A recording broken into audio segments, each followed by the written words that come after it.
महेश कंधे पर बैग टांगे गांव के पास वाले जंगली रास्ते से गुजर रहा था।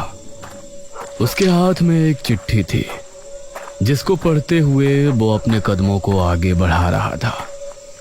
एक चौराहे पर आकर वो रुका। यहां से कहां जाना है भाई? उसने चिट्ठी को पढ़ा। चौराहे पर पहुंचकर डाकघर जाने वाला रास्ता पकड़ लेना और उसी तरह आप डाकघर पहुंच जाएंगे। वाह, डाकघर वाले रास्ते पर आगे बढ़ना है, लेकिन डाकघर का रास्ता कौन सा है ये तो लिखा ही नहीं। तभी उसने देखा कि एक रास्ते पर एक बोर्ड लगा है जिस पर डाकघर का रास्ता बताया गया है।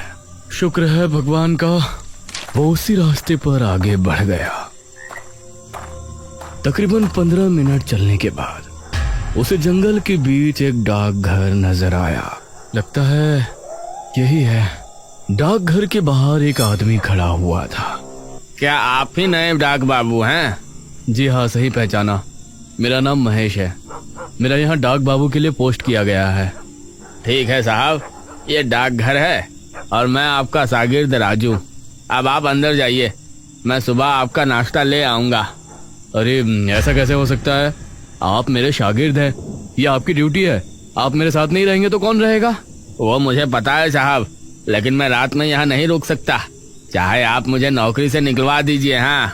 ये बात सुनकर महेश को बहुत अजीब लगा।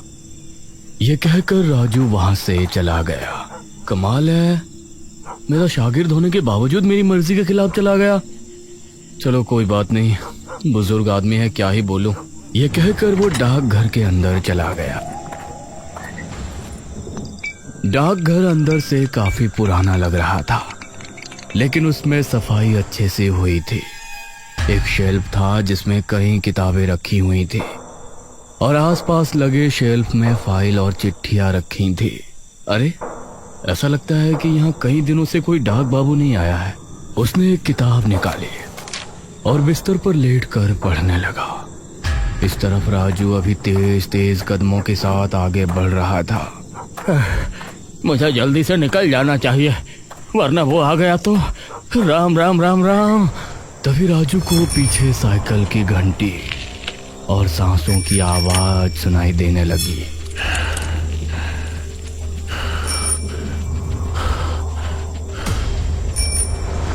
इन आवाजों को सुनकर उसका दिल दहल उठा। उसने पलटकर देखा तो उसकी आंखें खौफ से फट पड़ी।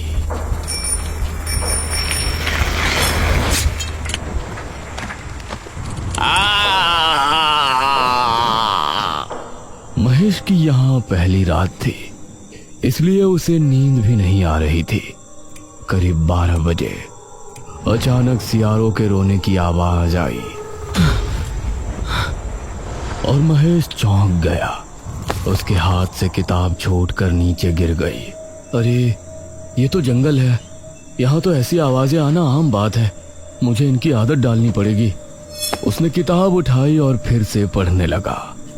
तभी उसे कुत्तों के भौंकने की आवाज आई। अरे, अब इन्हें क्या हो गया भाई? वो उठा और उसने खिड़की बंद कर दी। फिर वापस आकर पलंग पर लेट गया। उसने किताब का अगला पन्ना पलटा। तभी उसे एक तेज सांस लेने की आवाज सुनाई दी।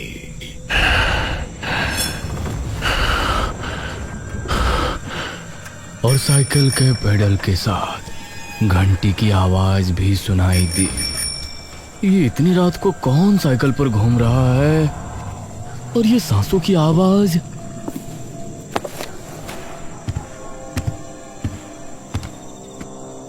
महेश को अब बाहर जाकर देखने की हिम्मत नहीं हुई। जो डर उसने कुछ देर पहले राजू के चेहरे पर देखा था, वो अब अपने दिल में महसूस कर रहा था। वो फिर से बिस्तर पर लेट गया। उसके माथे पर पसीने आ गए, यहाँ तक कि उसने अपने कानों पर हाथ रख लिए, लेकिन वो आवाजें अभी भी उसको सुनाई दे रही थी, जिसकी वजह से उसे पूरी रात में कुछ झपकियां आई, लेकिन नींद पूरी नहीं हुई।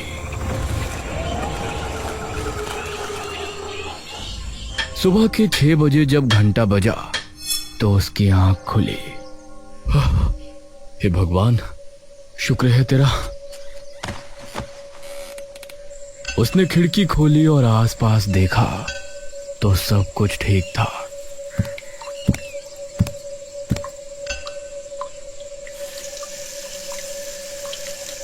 उसने अपना चेहरा धोया और डाकघर से बाहर निकला। इस राजू को अब तो आ जाना चाहिए था। चलो थोड़ा टहल कर देखता हूँ यहाँ आसपास क्या है। लगता है चाय भी किसी दुकान पर पीनी पड़ेगी। महेश टहलने निकल पड़ा।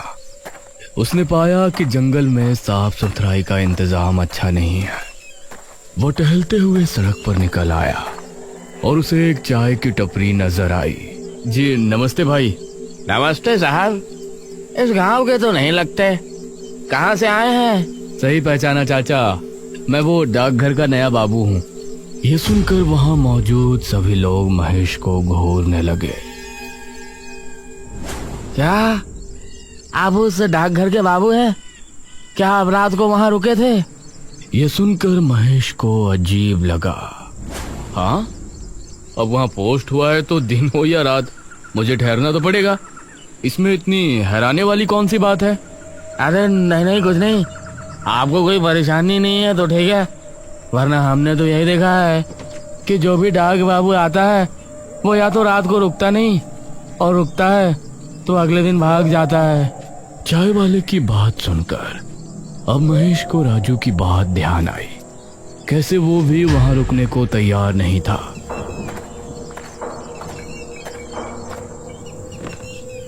चाय वाले ने महेश को चाय का कुल्हड़ थमा दिया, लेकिन महेश उसके चेहरे पर डर के भाव साफ देख पा रहा था।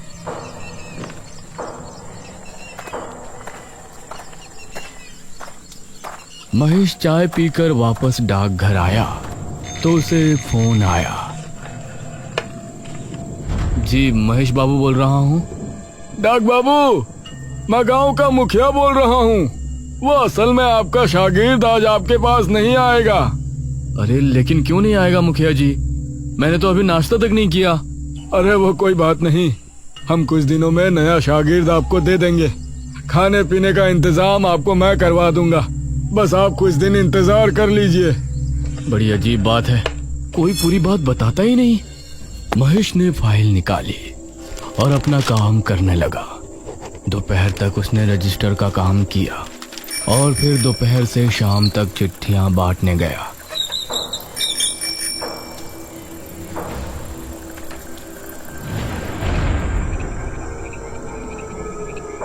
रात के समय आज डाकघर को देखते हुए उसकी सांसें तेज हो रही थी। उसने भगवान का नाम लिया और डाकघर के अंदर चल दिया।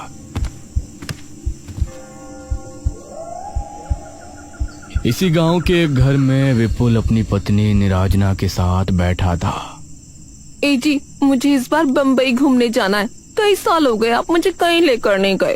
अरे मेरी जान, पैसे तो आने दो, मैं तुमको बम्बई क्या विलायत भी ले जाऊंगा। बस बस, बड़े आए विलायत ले जाने वाले। तभी उसके दरवाजे पर किसी ने दस्तक दी। कौन है भाई? बाहर से साइकिल की घंटी की आवाज आई और कोई बोला, डाक बाबू। अरे ये डाकिये रात में भी आने लगे। विपुल उठकर दरवाजे पर गया तो सामने कोई नहीं था। कमाल है, यहाँ तो कोई नहीं है। तभी उसकी नजर जमीन पर पड़ी तो वहां पर एक चिट्ठी पड़ी थी। ये क्या, लगता है कुछ ज्यादा ही जल्दी में था। उसने चिट्ठी उठाई और पढ़ने लगा। विपुल, मुझे पता है कि तुम्हारे घर की हालत इस समय ठीक नहीं है। तुमको पैसों की सख्त जरूरत है और तुम पैसों के लिए कुछ भी करने को तैयार रहते हो, यह भी मुझे पता है। अरे कौन है ये जो मेरे बारे में इतना जानता है? तुम्हारे लिए एक काम है। आज रात 1 बजे के समय डाकघर के पीछे वाले बरगद के पेड़ पर चले आना। मैं तुमको वहां मिलकर काम समझा दूंगा। सिर्फ 1 दिन का काम है और उसके तुमको पूरे 5,000 रुपए दूंगा। यह पढ़कर विपुल के चेहरे पर मुस्कान छलक आई। क्या हुआ, क्यों मुस्कुरा रहे हो? किसी की लुगाई का खत आया है क्या? अरे नहीं नहीं, एक काम आया है मेरे लिए, उसे कर दिया तो 5,000 रुपए आ जाएंगे एक ही दिन में। अरे लेकिन है कौन जिसने ये भेजा है? अरे तुम आम खाओ, पेड़ मत गिनो। विपुल मुस्कुराया। उसने चिट्ठी को रख दिया और 1 घंटे बाद घर से निकला। उसके चेहरे पर मुस्कान थी, लेकिन दिल में एक सवाल भी था। एक ही दिन में 5,000 मिलने वाले हैं तो जरूर कोई बड़ा काम ही होगा। ये कहते हुए वो आगे बढ़ रहा था और अभी जंगली रास्ते पर ही था, तभी उसको साइकिल की घंटी सुनाई दी, जिसे सुनकर वो रुक गया। कौन है? उसने पीछे मुड़कर देखा तो वहां कोई नहीं था। अब वो फिर से आगे बढ़ने लगा, लेकिन बार बार साइकिल की घंटी की आवाज उसे सुनाई दे रही थी। वह डर को काबू में रखते हुए बरगद के पेड़ के पास पहुंचा। अरे यहाँ तो कोई नहीं है, बरगद का पेड़ तो यही है। अरे कौन है भाई, क्या मेरा उल्लू बनाया है?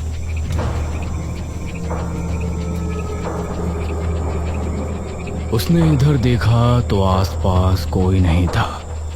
तभी उसने देखा कि कई कुत्ते भौंकते हुए उसकी ही तरफ आ रहे हैं। अरे ये इतने सारे कुत्ते कहाँ से आ गए? वो कुत्तों से डरकर भागा। कुत्ते उसका पीछा करने लगे। काफी देर भागने के बाद अचानक उसे साइकिल की घंटी सुनाई दी और उसके कदम रुक गए। सामने की ओर से एक आकृति उसे अपनी ओर आती नजर आई। इस आकृति से समझ आ रहा था कि कोई शख्स साइकिल पर बैठा उसकी तरफ आ रहा है। कौन है? वह आकृति साफ होती। इससे पहले ही पीछे से आ रहे कुत्ते विपुल पर टूट पड़े और उसकी चीख जंगल में गूंज कर रह गई।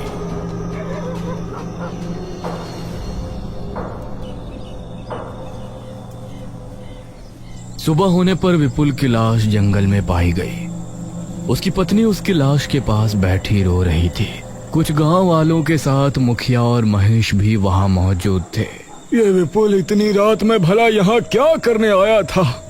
इन्हें डाक बाबू कोई चिट्ठी देकर गए थे और ये कह रहे थे कि चिट्ठी लिखने वाले ने यही इन्हें जंगल में बुलाया है। ये सुनकर महेश हैरान रह गया। अरे ये कैसे हो सकता है?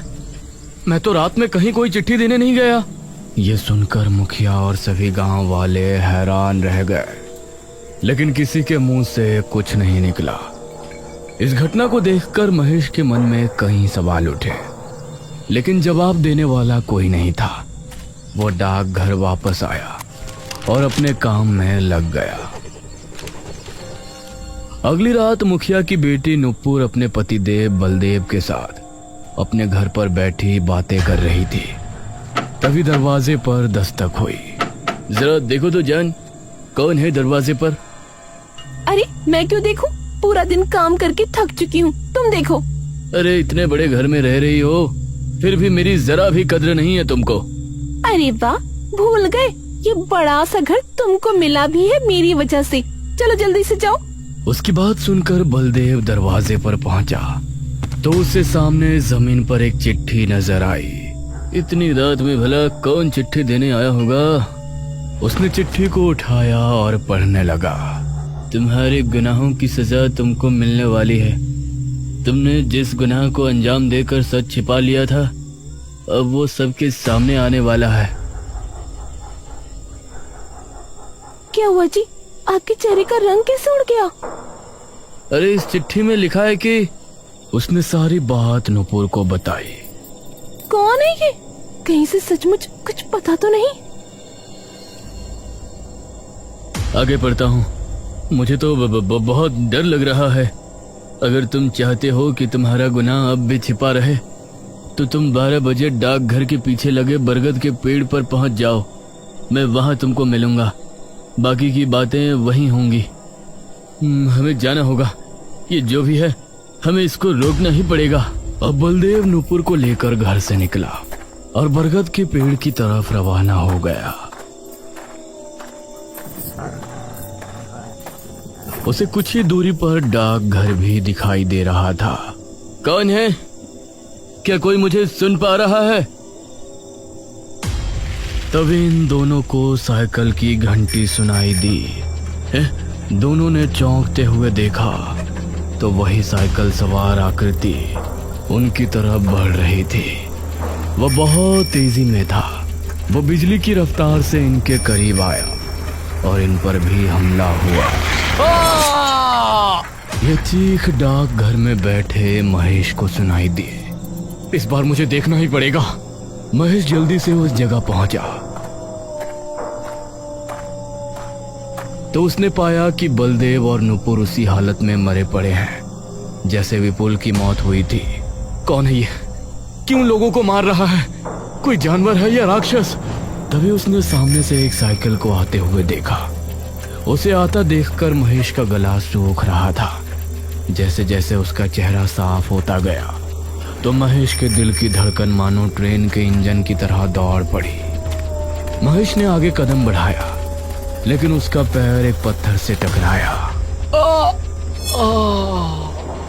महेश गिर गया और उसके सर पर चोट आने की वजह से बेहोश हो गया।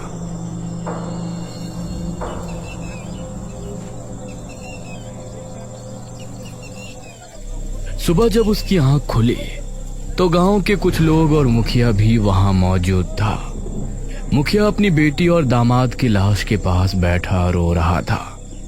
आज गांव के लोगों का डर अपनी सीमा के बाहर नजर आ रहा था। ये सब क्या हो रहा है मुखिया जी? अब और 2 मौतें हो गई। मुखिया बस रोए जा रहा था। महेश ने पास ही पड़ी चिट्ठी उठाई जो इन दोनों को मिली थी। उसे पढ़कर महेश का दिमाग घूम गया। कौन हो सकता है जो मेरी जगह लोगों को चिट्ठी देकर यहाँ बुलाता है और उन्हें मार देता है? डाक बाबू, यह डाकघर ठीक नहीं है। आप भी ना जाने कैसे यहाँ टिके हुए हैं, वरना यहाँ जो भी आता है एक दिन में ही डर कर भाग जाता है। सच कहूं तो मैं भी भागने वाला था, लेकिन मुझे नौकरी की सख्त जरूरत है, वरना रातों को साइकिल की आवाजें, कुत्तों की भौंकने की आवाज और सियारों के गुर्राने की गरज, इन सबसे डर तो बहुत लगता है। क्या आपको भी वो आवाजें सुनाई देती हैं? हाँ, आप लोग मुझसे क्या छिपा रहे हैं? जब आप उन आवाजों के बारे में जानते हो तो कुछ और भी जानते ही होंगे। इस पर मुखिया ने जवाब दिया, हमारे गांव में गायत्री नाम की एक विधवा अपने बेटे आर्यन के साथ रहा करती थी। उस समय मैं मेरे घर का निर्माण करवा रहा था। वह वहां मेहनत मजदूरी करती थी, अपने बच्चे को पाला, उसे अच्छी तरह पढ़ाया लिखाया था। आर्यमान ने पढ़ लिख कर अपनी माँ का नाम रोशन किया और इस गांव का पहला डाक बाबू बना। लेकिन ना जाने एक दिन उसके साथ क्या हुआ, उसकी लाश जंगल में बुरी अवस्था में पाई गई, जैसे उसे किसी खूंखार जानवर ने नोच खाया हो। उसकी मौत देखकर उसकी माँ सुध-बुध खो बैठी थी। उसके बाद से जो भी डाक बाबू यहाँ आता है तो उसको साइकिल की घंटी सुनाई देती है और अजीब अजीब डरावनी आवाजें आती, और कोई भी डाक बाबू यहाँ एक दिन से ज्यादा नहीं ठहर पाया। यह सुनकर महेश की उत्सुकता और बढ़ गई और उसने तय किया कि आज रात वो पता करके ही रहेगा कि सच्चाई क्या है इस रहस्य साइकिल की घंटी का और कुत्तों के भौंकने का।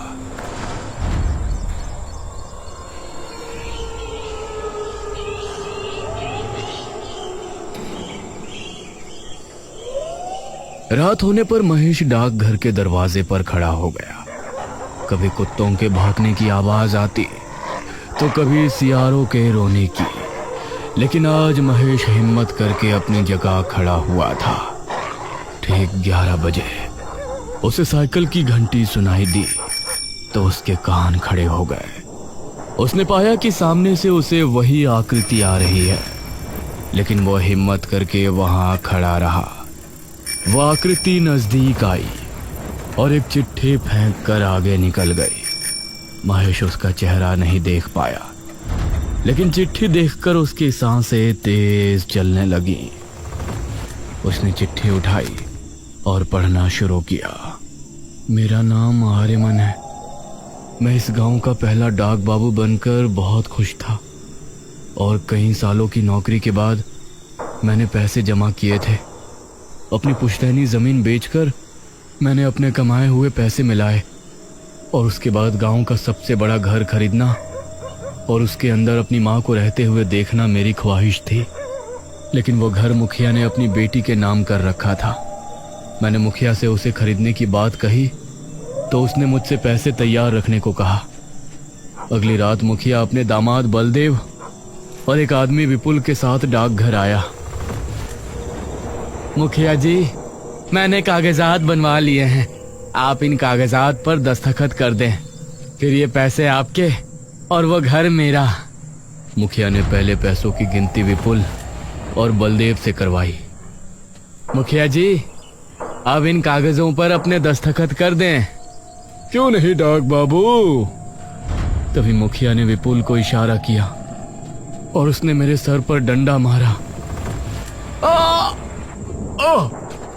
वो घर मेरी बेटी के नाम है और वही उसमें रहेगी। यह सब नाटक तो मैंने तेरी जमीन के पैसे और तेरी जमा पूंजी हड़पने के लिए किया था।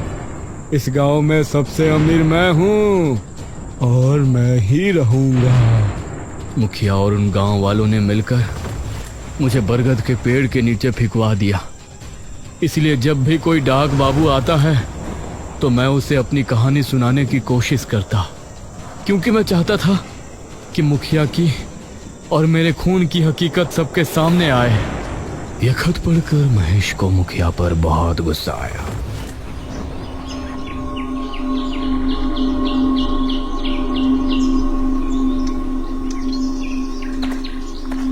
वो अगली सुबह मुखिया के घर पहुंचा।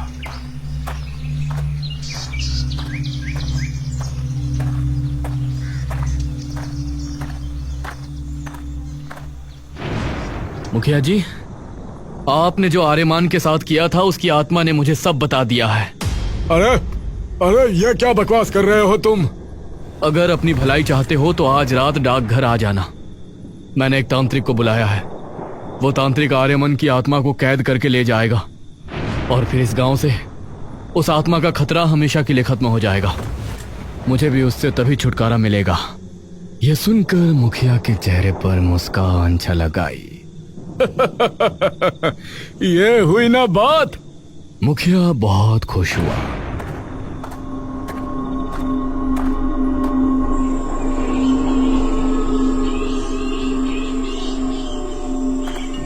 और रात होने पर वो डाकघर पहुंचा।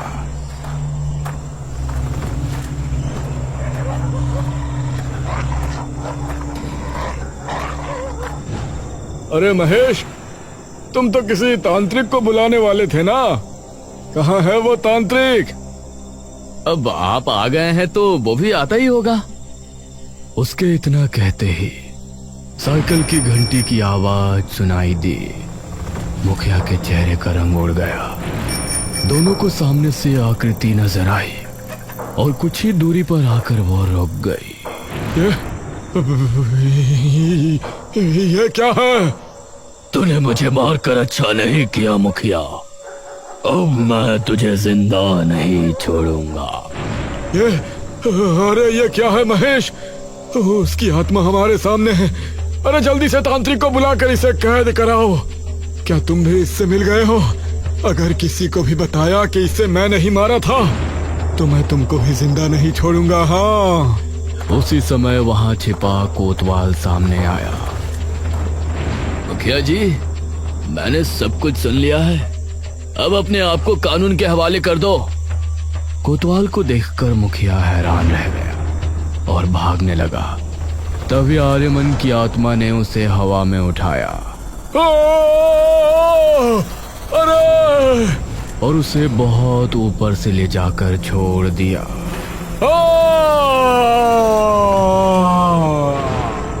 ज्यादा ऊंचाई से गिरने पर मुखिया की मौत हो गई।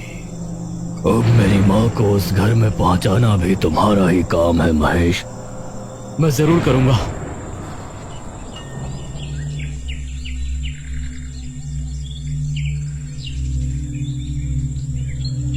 मुखिया की जुल्मी कहानी गांव के सामने आई।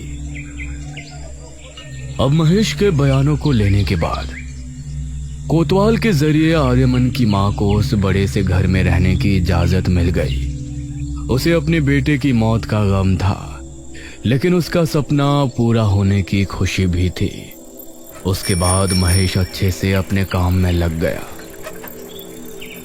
अब रात के समय जब भी उसको साइकिल की आवाज सुनाई देती तो वो डरता नहीं, बल्कि समझ जाता कि आर्यमन उसे अपने अंदाज में धन्यवाद कह रहा है, क्योंकि उसी की वजह से उसकी मां आज बिल्कुल सही जगह अपने घर पर है।